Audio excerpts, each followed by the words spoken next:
is everybody doing today? So it is Tuesday, March 16th, about 12:15. A little windy out here, not bad, just a little bit. Headed to Phoenix on the 10. We are about about 60 miles from Blythe. So hey, where are you going? Probably about 3.5 hours from the Phoenix terminal. So we rerouted because we were going to go, well, the way that the route took us, because we are going from the LA area to Charlotte, North Carolina. So it was going to have us jump up on the 40 and take the 40 back through Kingman and Flagstaff and Albuquerque and on down that way. But there was a Arizona National Weather Alert that said that they were getting snow last night and today, and there was an advisory for everybody traveling on the 40 and the 17 and the upper elevations. So going this route, which is taking the 10 down through El Paso and then over to Dallas and up, only adds 40 miles to our trip. So we decided to go ahead and take the southern route to avoid any shutdown situations due to snow and accidents on the 40, like what we experienced a couple days ago. I don't want to take 14 hours to try to get from Kingman to Gallup again. Not that that would happen, but with them talking 2 to 4 inches in some places, 4 to 8 inches in the upper elevations, like between Williams and Flagstaff, you know, it's just better if we can avoid it, because I'd rather drive an extra 40 miles and continue to roll than to be shut down again for 5, 6, 10, 12 hours, like what happened last time. So yeah, I discussed it with my driver leader. She said, yeah, that's cool. Rerouted us, gave us a new fuel route, and here we go. The nice thing is, I don't know, remember if you guys remember, I talked about we bought that solar powered battery generator that we got. So we've been hauling that around. The nice thing about going through Phoenix is we're going to stop by the terminal and drop that off in the car, which will free up some room for us here. And then that will be one more thing that we're going to have in the RV as soon as we get the RV situation taken care of. I need to start looking into RVs. If we want to get a new one, if we want to look at maybe one that's a year or two old, start looking at trucks. Are we going to want to get a new truck? Again, are we going to get one that's like 1 or 2 years old? And get that situation taken care of, and then get it to an RV park, so that when we are in town, we can, instead of staying at a hotel, we can actually go stay in our RV, which would be nice to be able to have our own place. And then sister would just watch over that for us, and then if we needed to, if we wanted to go on a vacay and pull along, then we would have the RV to pull along for vacation. If we want to go see mom and dad, and run the RV up there in the truck and park outside the house there, and then that way we would have our place to stay. Or if we just wanted to go on a little vacay getaway, whatever, it's nice to be able to just pull it along. It's not like we don't pull a trailer behind us all the time anyhow. The RV would be a lot shorter. The biggest RV I think you can get is 48 inches. We pull a 53-inch trailer, so it'd be about the same. Difference is the cab size, the the truck would be different than the semi. But anyways, so yeah, that's kind of a lot of things I've been thinking about lately. We have been looking at RVs, kind of been oohing and ahhing, but not really putting our finger on anything. Just kind of seeing the availability, the layouts, the different brands. I want something that's going to be nice, that I can have our room and then have additional space for anybody else.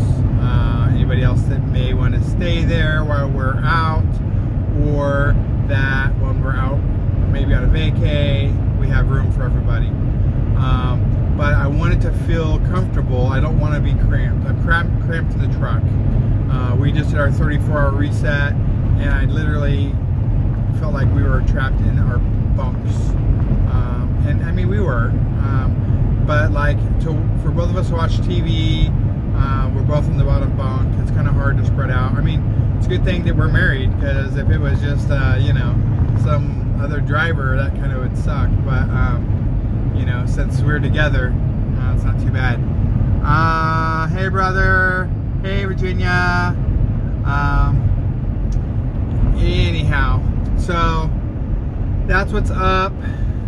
Gonna head down through Phoenix, then down through Tucson, over to El Paso, then just like bounce down to the bottom of Texas over to Dallas, and then shoot up into the Carolinas, where we're gonna drop this. And then see, it's not this weekend but the next weekend, so we'll probably bounce back and forth a couple times before we take our home time on the 26th. So get some good miles in. Anyways, so stimulus checks, y'all got yours? Did they hit? What are you planning on doing with it? That's going to be something we're going to use to fund our little vacay next weekend, and also another bit for the RV and the truck. So, not yet? Okay, sister got hers.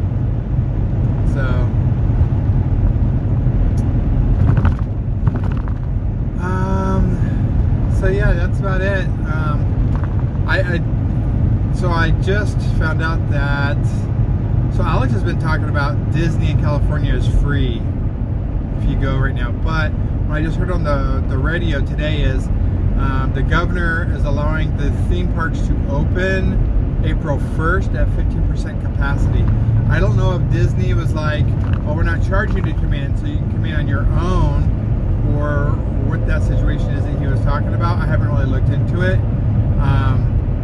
I don't know much about that, but we thought about going to Disney in California for the Star Wars thing, but they're not open, and it won't be open when we want to go. Also, for their first week that they're open, or from April 1st to April 11th, at the Universal Studios, they're already sold out, and so I'm pretty sure Disney is going to be pretty booked as well. At least in Florida, they've been open. They're limited capacity, but when we went, a couple months ago, even their limited capacity was like really busy. So, we're already going to be there. I think the weather's going to be pretty nice. Pops and Brentley are going to go. They're going to meet us. We're going to go to Universal together. And then we haven't quite decided 100% yet. The plan was 2 days Universal, 1 day at Disney, the Hollywood park, so we can go to the Star Wars, and then possibly 1 day at SeaWorld. But I'm not down for SeaWorld. Their price of their ticket to go and watch some fish swim and jump around and flip-flap, and I don't know, that's too much. It's like pretty expensive.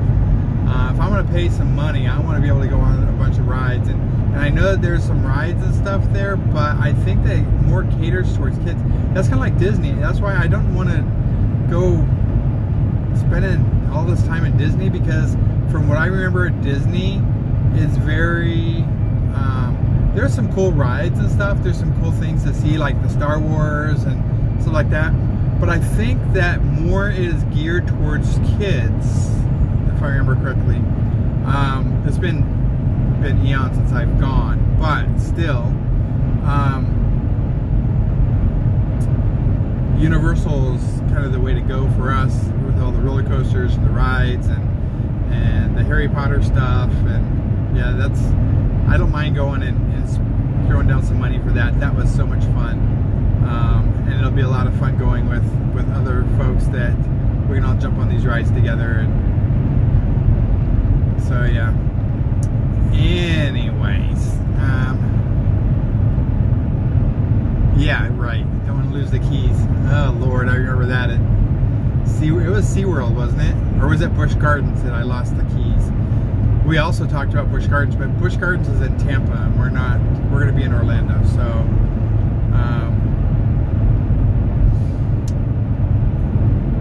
anyways, well, I just wanted to pop on today, tell everybody hello, tell you I love ya, kind of give you a little rundown of what's going on. We're gonna not be in any crazy weather, at least from what I see.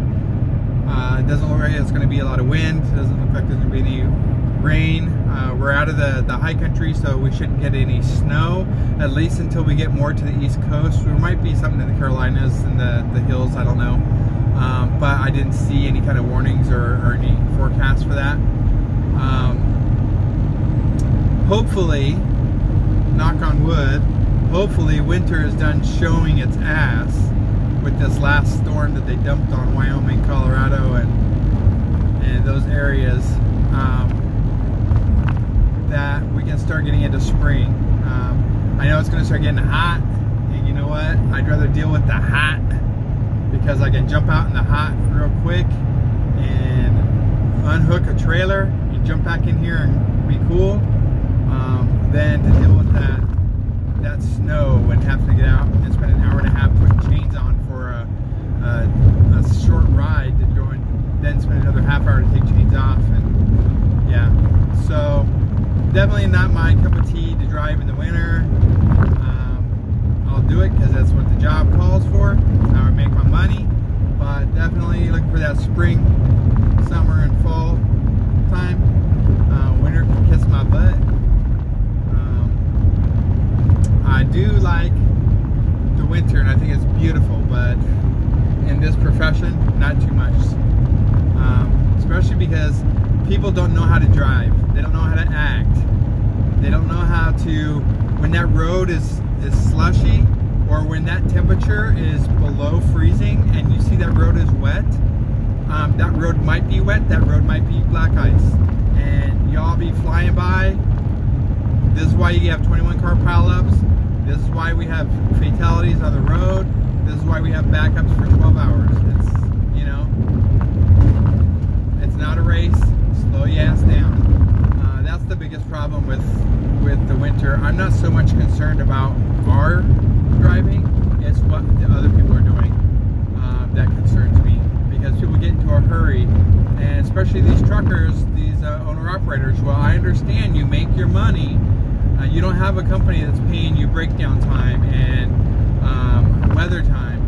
You're not making your money unless you're rolling. But you know what? You're going to make a lot more money getting that freight there, even if it's a little bit late, than having that freight tipped over on the side of the road, not making any money, and having to have insurance pay out to your customer because you got stupid, because you got behind and you were careless. So.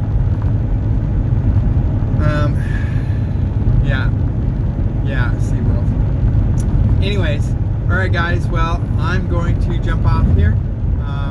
195 miles to Phoenix. And